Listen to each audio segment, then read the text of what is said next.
Pemirsa, terpidana penyadapan percakapan pelecehan seksual ilegal Baik Nuril terbang ke Jakarta dari kampung halamannya di Mataram, Nusa Tenggara Barat untuk menemui Menkumham Yasona M. Lauli. Ia berjuang untuk mendapatkan amnesti dari Presiden Joko Widodo. Ya, sementara Mahkamah Agung menolak PK yang diajukan Baik lantaran Baik terbukti melanggar Undang-Undang ITE.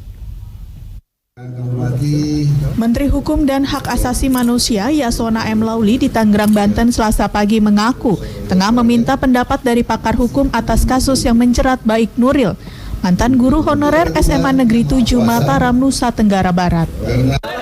Pendapat dari pakar-pakar hukum mengenai kasus Baik Nuril selanjutnya dituangkan dalam tulisan dan akan dilaporkan kepada Presiden Joko Widodo. Tulisan akan menjadi pertimbangan Presiden guna memberikan amnesti atau pengampunan kepada Baik Nuril. Amnesti merupakan celah hukum terakhir bagi Baik Nuril. Upaya gerasi mustahil untuk dilakukan, begitu juga peninjauan kembali tahap kedua. Kita sudah mengumpulkan beberapa para pakar, jadi sudah sampai pendapatnya, sedang ditulis untuk saya sampaikan kepada Presiden. Ada tenggang waktu Pak, kapan untuk? Nah, kita kan nggak apa, karena Pak Jaksa Agung kan sudah sepakat untuk menunda eksekusi, jadi kita masih punya waktu untuk terus melakukan proses itu. Ya. Amnesti apa? Dalam kajian kita, memang itu pilihan terakhir lah. Itu karena gerasi sudah nggak mungkin. Sebelumnya, Baik Nuril terbang dari kampung halamannya di Mataram, Nusa Tenggara Barat untuk menemui Menkumham Yasona M. Lauli Senin sore. Baik mempertanyakan amnesti yang diajukannya setelah peninjauan kembalinya ditolak Mahkamah Agung.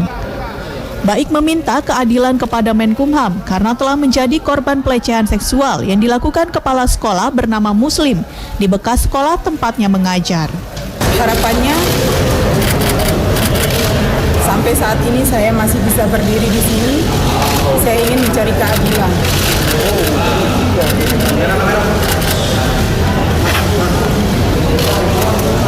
Saya tidak akan menyerah. Harapannya saya ingin Bapak Presiden mengabulkan permohonan amnesti saya, dan saya rasa saya sebagai seorang anak, kemana lagi harus saya meminta selain berlindung selain kepada bapaknya. Sementara itu, Mahkamah Agung menolak gugatan peninjauan kembali yang diajukan Baik Nuril karena Baik terbukti telah melanggar Undang-Undang Informasi dan Transaksi Elektronik dengan menyebarluaskan konten asusila. Dalam amar putusannya, Mahkamah Agung menyebutkan ada beberapa kekeliruan pada informasi viral kasus Baik Nuril, seperti tindak pidana ITE dan kasus pelecehan seksual yang dicampur aduk. Padahal ITE dan pelecehan seksual adalah dua perkara berbeda yang harus dipisah. Ada muatan di dalamnya itu yang bisa bisa dipidanakan terkait dengan undang-undang IT, mengandung muatan kesusilaan, pembicaraan yang bisa dipidana yang menurut undang-undang IT.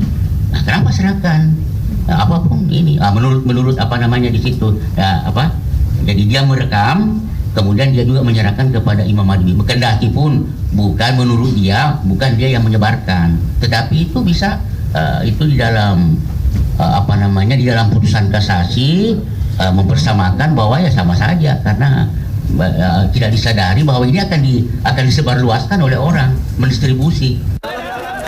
Mahkamah Agung menolak gugatan peninjauan kembali yang diajukan Baik Nuril.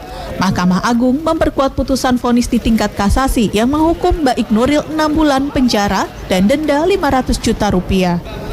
Sementara perkara yang berkaitan dengan unsur pelecehan seksual yang dialami Baik Nuril masih dalam penanganan Polda Nusa Tenggara Barat dan belum masuk ke pengadilan. Nasib yang dialami Baik Nuril berawal pada tahun 2012 silam. Suatu hari, ia menerima telepon dari kepala sekolah bernama Muslim.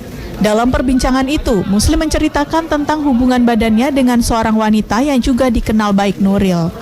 Karena merasa dilecehkan, Baik Nuril merekam perbincangan itu. Pada 2015, rekaman beredar luas di masyarakat Mataram dan membuat Muslim geram. Muslim lalu melaporkan Baik Nuril ke polisi karena merekam dan menyebar rekaman tersebut sehingga membuat malu keluarganya. Tim Liputan, JAK TV.